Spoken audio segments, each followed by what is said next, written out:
Now today we're looking at an OEM Subaru oil filter, specifically what it looks like on the inside. Are there metal end caps?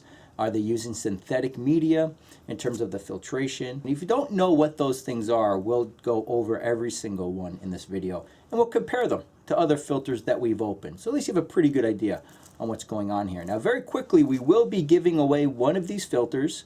Once this is uploaded, just leave a clean, innocuous comment below in the description box, or right below the description box.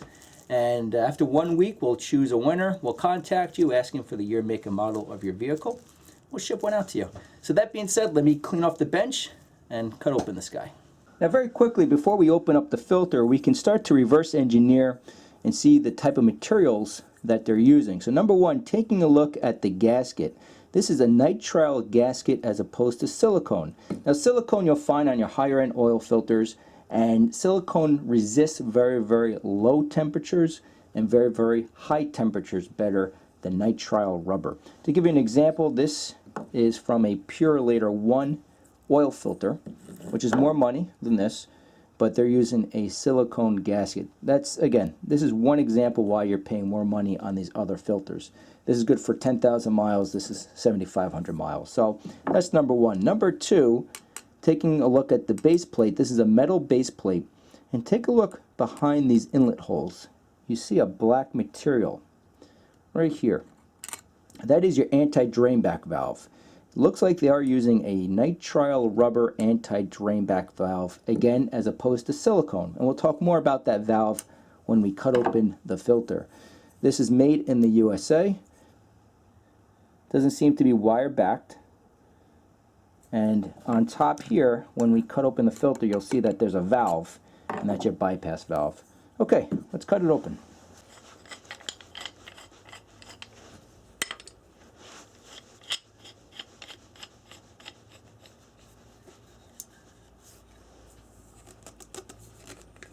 Now this filter is rated at 7.5 months or 7,500 miles, whichever comes first.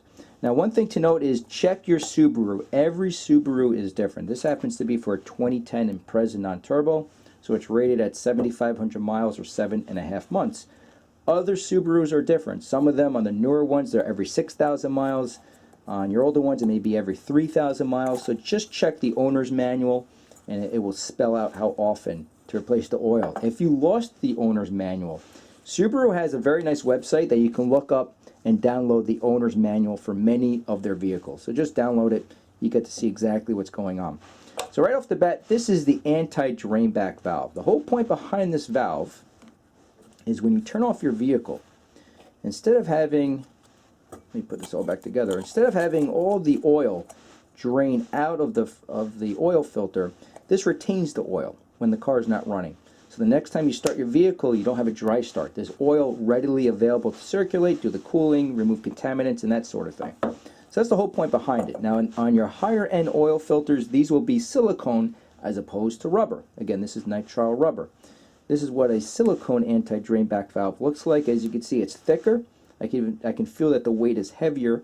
And again, this has a better resistance to very low and very high temperatures. I forget the range. I believe it's down to minus 100 degrees Fahrenheit and up to 400 degrees Fahrenheit. Now, don't hang up too much about these materials as long as you follow how often to change the filter. So as long as you change this every 7.5 months or 7,500 miles, in this case, these are perfectly fine.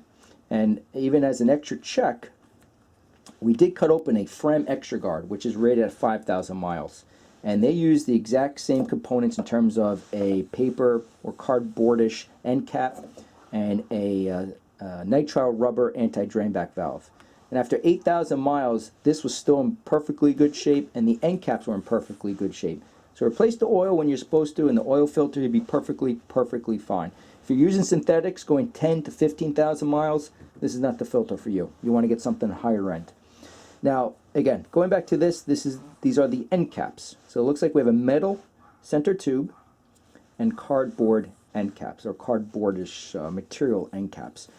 The spacing of the media is okay. Again, on your lower oil filters, typically this is what you find. The one thing that was incredibly surprising is the Purolator on their cheapest oil filter. The spacing was beautiful. It was a beautiful filter, just opening up that filter. Seems to me, if I had to take a guess, that this is manufactured by Fram. This looks eerily similar to the Fram construction.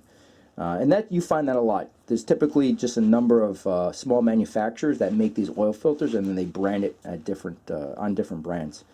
But we'll cut open this in a moment. So again, cardboardish end caps, metal center tube. Take a look at the inlet holes. Now it's not wire backed. Let me get a wire backing so you can see what that looks like. Now this is a wire backing. You find this on your higher end oil filters. Wix XP, Napa Platinum, Amsoil, Royal Purple, they all have wire backing oil filters. The whole point behind that is they live on the interior circumference of the oil filter on the inside.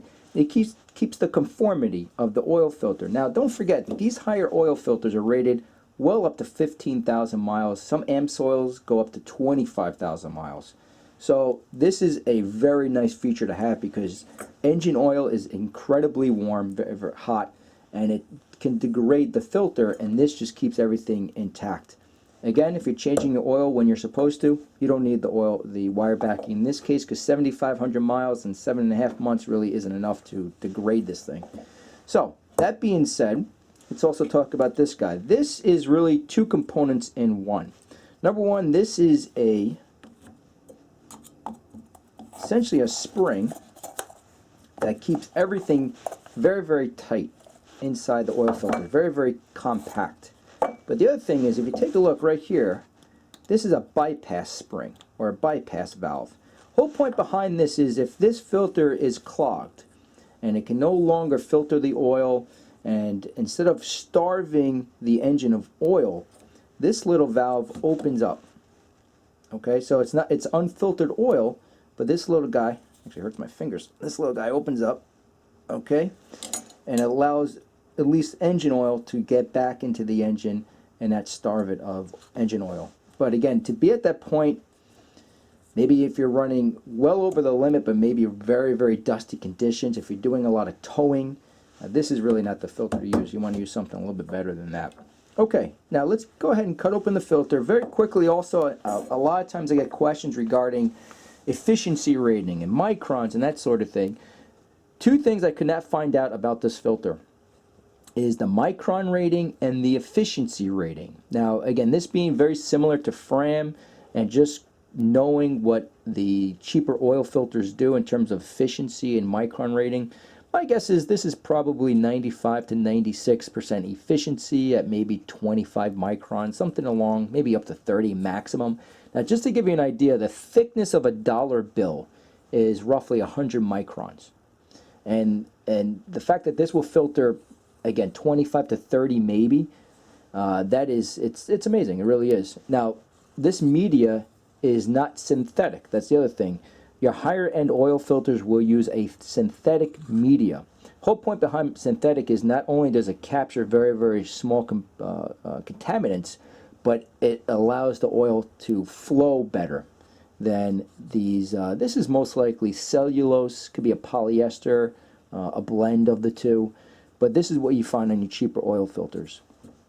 So that's what's on the inside. Again, I don't want to be a record here, but as long as you change the oil when you're supposed to change it, these components are perfectly fine.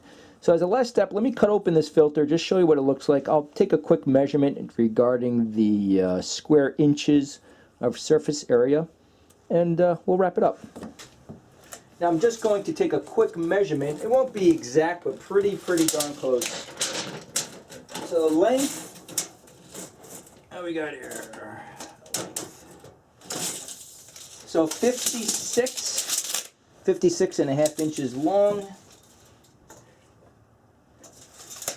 1.5 wide. Let's see.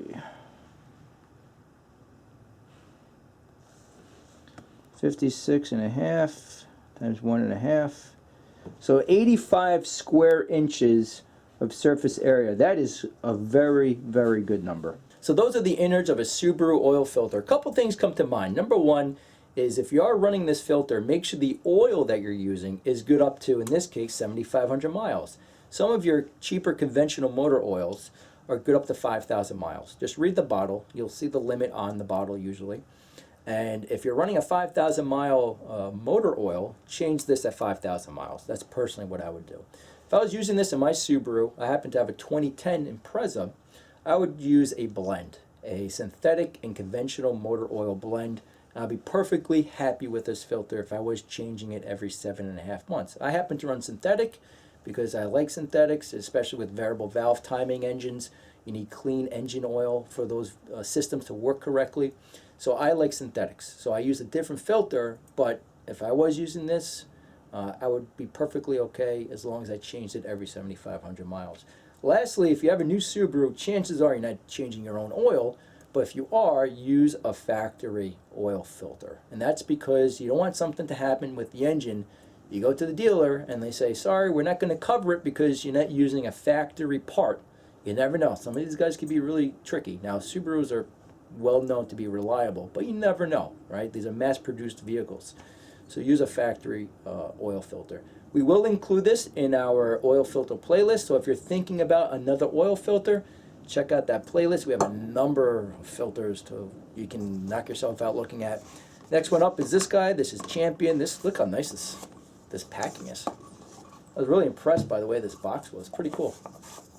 So Champion is coming up after this. And if you do want to enter that contest for this filter, just leave a clean, innocuous comment below, and we'll send one out to you. So, thank you for watching, and we'll see you next time.